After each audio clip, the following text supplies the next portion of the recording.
મકાન બનાવવા માટી જોતી તો એ તળાવમાં આવતા. એ અહીંયા સારી માટી હોતી તે સરેડા ગૌચરમાં ત્યાંથી ખાડો ખોદતા. વધારે ના ખોદતા કારણ કે તળિયે પાણી હતું, મૂળું ખોદવામાં જ ના આવતું. માટી જોઈને મકાન બનાવવા લઈ જતા. કોઈ લેપવામાં અત્યારે જે પ્લાસ્ટર કરે પહેલાં લેપવાનું આવતું.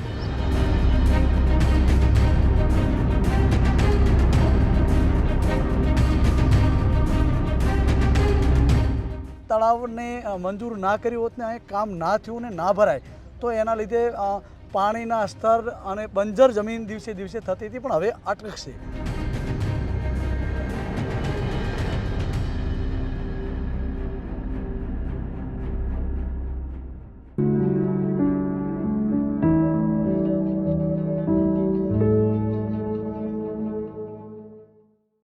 તળાવ જ્યારે મૃતપ્રાય અવસ્થાએ પહોંચે છે ત્યારે ધબકતું જીવન છે એ પણ ધીરે ધીરે શાંત થઈ જાય છે. એટલે જ તળાવો જીવતા રહેવા જોઈએ. તળાવ જીવતા રહે તો જમીનનું ઉપલું સ્તર છે એ આખું પાણીદાર રહે, અને ઉપલું સ્તર પાણીદાર રહે તો જમીનની ઉપર રહેતી જીવસૃષ્ટિ એટલે મનુષ્યોથી લઈ આ વૃક્ષો છે, પશુ પક્ષીઓ છે, અને આ જમીનમાં નરી આંખે દેખાતા ન દેખાતા એ બધા જ જીવાત્માઓ છે એ પણ જીવંત રહે છે. એટલે જ તળાવ ધબકતું રહેવું જોઈએ. તળાવો એ ગામનું હૃદય એવું અમે કહીએ છીએ. ધરતીમાંની રક્તવાહિની તો 100% કહી શકાય.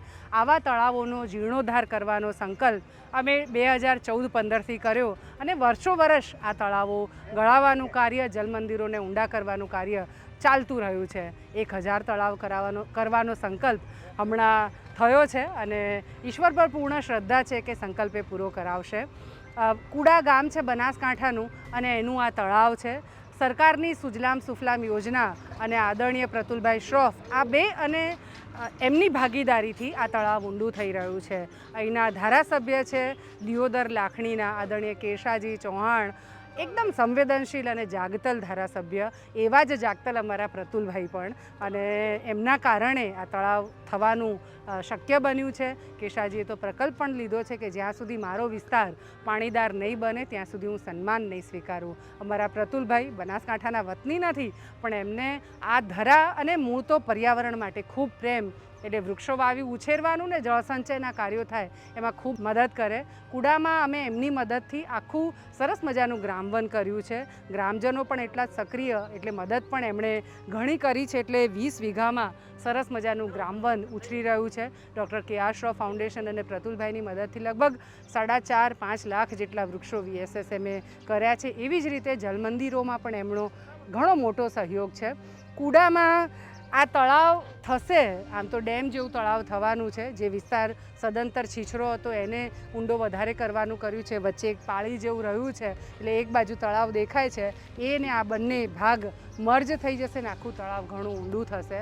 આ તળાવ થવાથી શું ફાયદો થશે એની વાત આપણે ગામના સરપંચ છે દિનેશભાઈ પાસેથી જાણીએ. જેમ કેશાજી ચૌહાણ અહીંના ધારાસભ્ય જેટલા જાગૃત છે ને જનપ્રતિનિધિ, એવી રીતે કુડા માટે જાગૃત દિનેશભાઈ છે. એ કેળો નથી મૂકતા. ધારાસભ્ય કે અમારા જેવા સંસ્થાના પ્રતિનિધિઓને પોતાના ગામમાં શું વધારાની સ્કીમ એવી લાવે કે ગામને બેનિફિટ થાય એ માટે થઈને. દિનેશભાઈ, આપણા ગામમાં તળાવ થશે તો ફાયદો શું થવાનો, અને હાલ કેટલા ફૂટે પાણી મેળવીએ છીએ, અને પાણી પર્યાવરણના કામો નહીં કરીએ તો આગામી સમય કેવો આવવાનો છે? હાલ બેન 600-700 ફૂટથી ઉપર નીચે જમીનમાં પાણી છે, એનાથી વિશેષ છે નહીં. અને છતાંય બોરવેલું ફેલ થાય છે. જમીનો સોલારમાં ગામમાં જવા માંડી છે. તો સુજલામ સુફલામ માટે, આ કનેક્ટિવિટી માટે આપણા સંવેદનશીલ ધારાસભ્યશ્રીએ આ તળાવને મંજૂર કર્યું છે પાઇપલાઇનથી, અને એનો વર્ક ઓર્ડર પણ પડ્યો છે.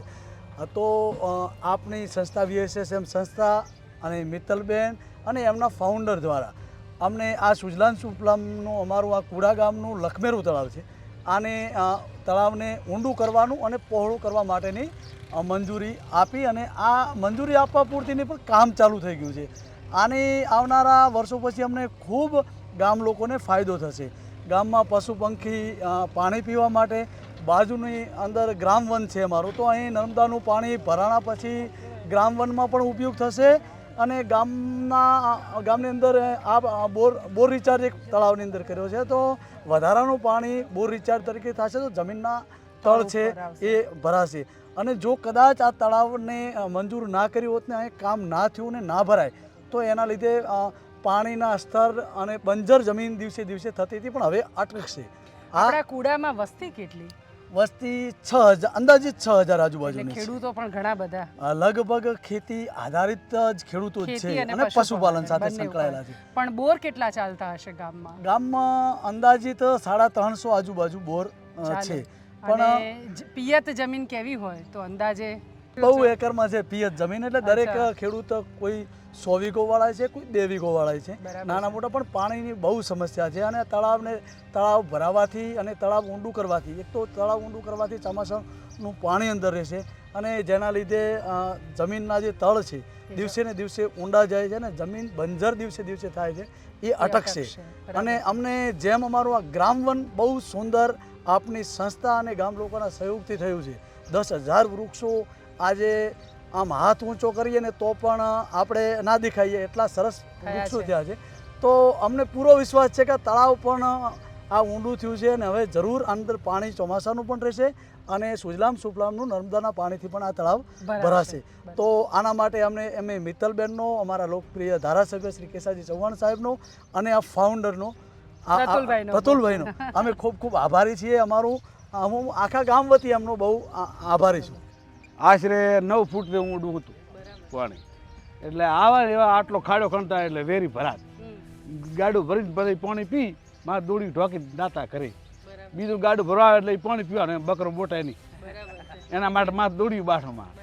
એની જગ્યાએ હાલ હવે 712 છે પાણી. બરાબર. એટલે કેટલા 40 વર્ષ પહેલાની વાત? 55 વર્ષ. હા બરાબર. 45 વર્ષ પહેલા પાણી હતું. આપણે 9 ફૂટેથી આપણે 700 ફૂટે પહોંચી ગયા. તળાવ ખોદાયેલા હતા? કોઈ પાણીનું ભરેલું પડ્યું હતું 24 કલાક. અરે પાણીથી ભરેલા હોય ત્યાં ખોદવાની જરૂરી નથી. સપના જેવું લાગે. કૂવામાં પાણી કેટલે? કૂવામાં પાણી 10 ફૂટે. ડોલથી ભરી જાય. બનાસકાંઠાની વાત થાય. કોક નેસો કૂવો હતો એને તો પંખો બારી પડ્યો હતો, અમે આ લોટા ભરીને પાણી લેતા કૂવામાં હોકાથી. કોઈ પાણીની કિંમત ના સમજાણી. જો આખું ખેતર પાવાની જગ્યાએ 1/10 ભાગના ખેતરમાં પાણી એનું પૂરું કરી નાખ્યું. પછી પાણી 16 કલાક લાઇટ આવતી હતી, એટલે બહુ 100 ફૂટે ને 50 ફૂટે પાણી એ ચાલુ જ બોર રાખ્યા. અને ભવિષ્ય કોઈ જોયું જ નહીં પાણી થઈ રહેશે. તળ ઊંડા ચાલ્યા ગયા તો પણ ખબર ના પડી કે પાણી. આ તો હવે બિલકુલ અમારા એરિયામાં પાણી જ થઈ રહ્યું. બોરવેલ બધા ફેલ થઈ ગયા, હવે જાગ્યા. મકાન બનાવવા માટી જોતી તો એ તળાવમાં આવતા, એ અહીંયા સારી માટી હોતી જે સરેડામાં ગૌચરમાં, ત્યાંથી ખાડો ખોદતા. વધારે ના ખોદતા કારણ કે તળિયે પાણી હતું, ઊંડું ખોદવામાં જ ના આવતું. માટી જોઈને મકાન બનાવવા લઈ જતા. કોઈ લેપવામાં અત્યારે જે પ્લાસ્ટર કરે પહેલાં લેપવાનું આવતું, એના માટે જે માટી લેતા ને એમાં પાણી તો હતું જ તળાવમાં ઓલરેડી, એટલે કોઈ જરૂર હતી નહીં પાણીની. અને કદર પણ કરીને અત્યારે આ ભગવાન વાળા આયા ખાડા ઊંડે. અહીં 350 બોરવેલ ચાલે છે, એટલે ખેતીની ઘણી મોટી જમીન છે. એ બધા જ ખેડૂતોને આ તળાવ થશે ને એમાં નર્મદાના નીર નખાશે તો એ રિચાર્જ થશે, તો એનાથી ફાયદો થવાનો છે. બહુ જ રાજીપો છે આ વિસ્તારના ધારાસભ્ય કેશાજી ચૌહાણ, બહુ જ જાગતલ અને મજબૂત ધારાસભ્ય. એમની સાથે પાણીને લઈને કેવી ચર્ચાઓ થાય છે અને એમની ભાવના શું છે એમના વિસ્તાર માટેની?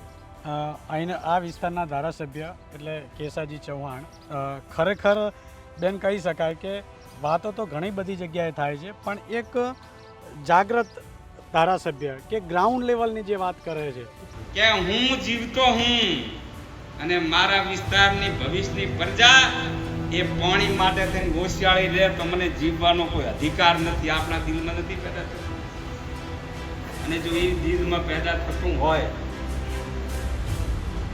તો એમાં આપણે પરિવર્તન લાવવું, લોકો સુધી વાત પહોંચાડવી છે કે આ સરકાર માટે નથી કરવાનું, આ અમારા માટે કરવાનું છે, અમારા બાળકો માટે કરવાનું છે, સૃષ્ટિ માટે કરવાનું છે, સૃષ્ટિ માટે, આ ધરતી માતા માટે કરવાનો છે. જે ધરતી આપણને જન્મ આપ્યો છે, જે ધરતીનું આપણે ધાવણ થયા છીએ, જે ધરતીનું આપણે દાન ખાઈએ છીએ, ધરતી માતાનો કોળો કાયમી હરિયાળો રહે, એના માટેનું આ કાર્ય છે.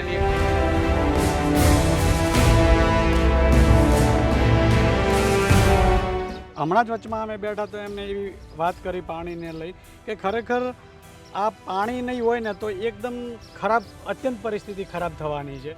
અને એક વ્યક્તિ, દરેક વ્યક્તિ એમને મળવા આવે છે કે આમંત્રણ આપવામાં આવે છે લગ્ન પ્રસંગનું કે કોઈ બી રીતે, તો એ એમ કહે છે કે તમે તમારા ઘરે જે પાણી, વરસાદી પાણી છે એ વેસ્ટ ના જાય, ખરાબ રીતે બગડે નહીં, એ રીતે તમે કંઈ બી એ પાણી જમીનમાં ઉતરે ને એવા પ્રયત્ન કરી કે એવું કોઈ ખાતમુહૂર્ત રાખશો ને તો હું તમારા ત્યાં પ્રસંગમાં જરૂર આવીશ.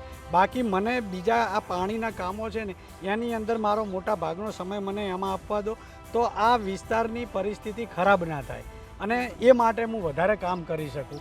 એટલે દરેક વ્યક્તિને પોતે કહેતા હોય છે કે જૂના ફેલ ગયેલા બોરવેલ પડ્યા છે, એ બોરવેલ ક્યાંય કરીને જે વરસાદી પાણી એમાં ઉતરે એ માટેનું કોર્ડિનેશન, સંકલન સરકાર સાથે, સંસ્થાઓ સાથે અને આવા જે વ્યક્તિઓ જે પાણીનું કામ જાણે છે એ માટે સતત એવો પોતે ફોલોઅપ લઈ એવા વ્યક્તિઓને બોલાવતા હોય છે અને વિસ્તાર માટે શું થઈ શકે એ માટે એવો સતત પ્રયત્ન કરતા હોય છે. અને કે ગ્રાઉન્ડ લેવલ એ સચોટ અભ્યાસ એમને સતત જ્યારે પણ જઈએ ત્યારે એ નકશાઓને બધું લઈને પાણી બાબતે કયા વિસ્તારમાંથી પાણી લઈ જઈ શકાશે, કયા કામો થઈ શકે એવા છે, રિચાર્જના ડોક્યુમેન્ટ કયા ગામના નથી આવ્યા, કયા ગામને કહેવા જેવું છે, કયા કાર્યકરને કહેવા જેવું છે, તો સતત એ પોતે ગ્રાઉન્ડ લેવલનું કામ કરી રહ્યા છે, એકદમ સક્રિય છે. પોતે તળાવો ચાલુ થયા તો સતત એ પણ એ વિસ્તારમાં જઈને તળાવોનું કામ જુએ છે. પારદર્શિત અને સચોટપૂર્વક જે ચીવટપૂર્વક કામ થાય તે માટે સૂચનાઓ આપણને પણ માર્ગદર્શન આપે છે અને ગામના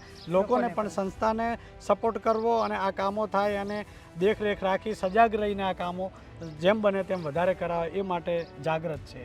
બસ આવા જાગૃત જનપ્રતિનિધિ જો આપણા થઈ જાય અને પ્રજા તરીકે આપણે પણ એમને જાગૃત કરી શકીએ તો ગામે ગામ તળાવો ઊંડા થઈ જાય અને પાણીના પ્રશ્નો છે આપણે ક્યાંક ને ક્યાંક હલ કરી શકીએ. કુડા ગામે તો બહુ સુંદર રીતે એમના ગામમાં તળાવનું અને સાથે સાથે વૃક્ષ મંદિરનું, એટલે જલ મંદિરની સાથે સાથે વૃક્ષ મંદિરનું પણ નિર્માણ કર્યું છે. આપણે સૌ પણ એ માટે જાગીએ, આપણા ગામોમાં જે રીતે થઈ શકે એ રીતે પાણીને બચાવીએ. પાણી વગર જીવન શક્ય જ નથી અને જીવવું હશે તો જળ બચાવવું પડશે, ને તો જળ ખૂટી જશે તો શું કરીશું? સૌ જાગીએ અને ચેતીએ.